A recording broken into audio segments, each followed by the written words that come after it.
আমি যেদিন প্রথম এই বাড়িতে এসেছিলাম আমার কোনো ধারণাই ছিল না যে আমি এই বাড়িতে এসে কি করব না করব। তো যাই হোক, তার মধ্যেখানে হঠাৎই আমার মনের মধ্যে জেগে ওঠে যে ছাদটাকে একটু যদি ভালো করে সাজানো যায় তাহলে মন্দ হয় না।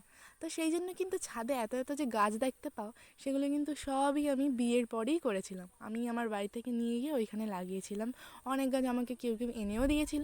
সো হ্যালো এভরিওয়ান, কেমন আছো তোমরা সবাই? আশা করি অনেক ভালো আছো। আরও একটা ভিডিওতে তোমাদেরকে অনেক অনেক ওয়েলকাম।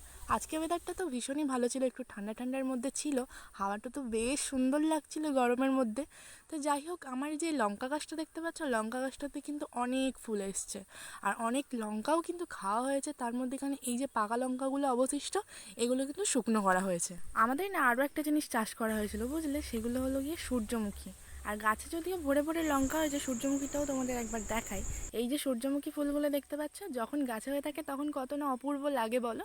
মানে দূর থেকে গেলে মনে হয় যেন একটু কাছে গিয়ে ছবিটা তুললে ভালো হতো। তো যাই হোক, সেই দানাগুলোই কিন্তু আমাদের বাড়িতে চাষ করা হয়েছিল। আগে তো জানতাম না যে এরকম ফুল থেকে তেল বের করা হয়। যাই হোক, যখন শুনেছিলাম তখন একটু অবাকই হয়েছিলাম। তারপরে একটু ইন্টারেস্টও পেয়েছিলাম যে হ্যাঁ, আমি একটু কাজটা করি।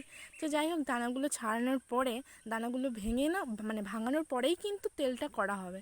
তো সেই তেলটা হলেও তোমাদেরকে সেই ভিডিওতে দেখাবে যে কত কী হলো। যাই হোক, এখন দানাগুলো মোটামুটি কিছুটা হয়েছে। 3জন মিলে করলে একটু তাড়াতাড়ি হয়ে যেত, যেহেতু আমি একা করছিলাম, বাড়িতে আর কেউ ছিল না।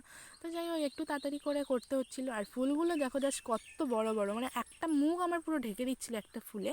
তো যাই হোক, কেমন লাগলো এই ভিডিওটা আমাকে অবশ্যই কমেন্ট করে জানিও। টাটা আজকের মতো।